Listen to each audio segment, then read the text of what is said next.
The sky was still blue, the earth was still firm, and the world followed its course of violence and indifference. But in the heart of one man, something was different. While humanity shouted its autonomy, Noah cultivated the silence of reverence. It is here that the truth of Proverbs 14:26 echoes like an unshakable shield. In the fear of the Lord there is strong confidence, and his children will have a place of refuge. The revelation that needs to flood your soul today is this: the fear of the Lord is not the fear that makes you run from God. It is the reverence that makes you run from sin to find shelter in Him. As we read in Genesis 6, the earth was corrupt, but Noah found favor in the eyes of the Lord. God gave him a command that, to human eyes, seemed like madness, to build an ark where it had never rained before. The text says that Noah did everything exactly as God had commanded him. He did not question the timing, he did not argue over the design, and he did not care about the mockery surrounding him. He was shielded by a strong confidence that the world could not understand.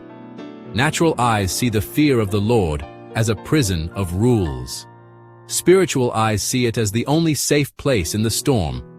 But before you see the ark float, you must feel the weight of Noah's obedience throughout decades of scorching sun. The voices around him called him a fanatic, a madman, a pessimist. The physical exhaustion was real. Every hammer blow to the wood was a test of persistence. But Noah did not consult the opinion of the majority. He gazed upon the holiness of the one who called him. Noah's fear was not a dread of judgment, it was a zeal for the covenant. He chose to build when everyone else was destroying, for he was too busy protecting his household and the seed of our hope. And this is where your heart must discern. Noah's posture redefines the concept of security. While the world places its trust in walls, armies, and economies, the righteous man hides himself in obedience to God.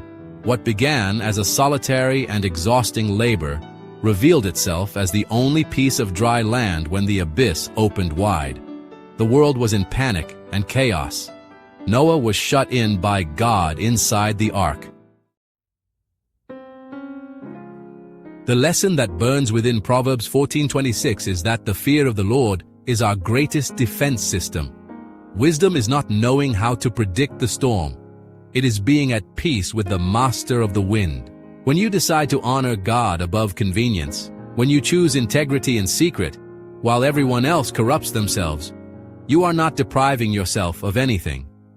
You are building the refuge where you and your family will be safe when the waters of life begin to rise. What is the corruption or the noise of the world that is trying to steer you away from your ark today?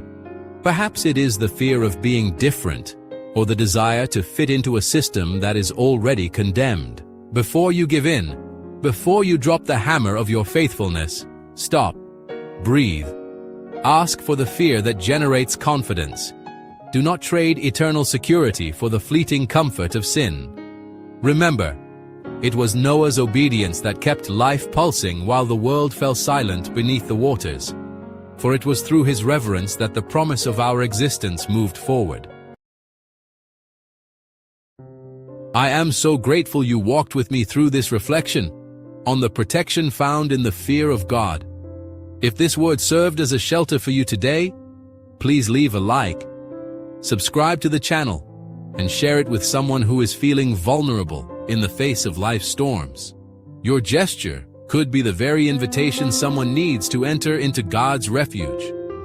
Because Noah's reverence was the bridge to a new beginning, and understanding that your reverence is your greatest protection might just be the key to your next breakthrough. See you in the next video.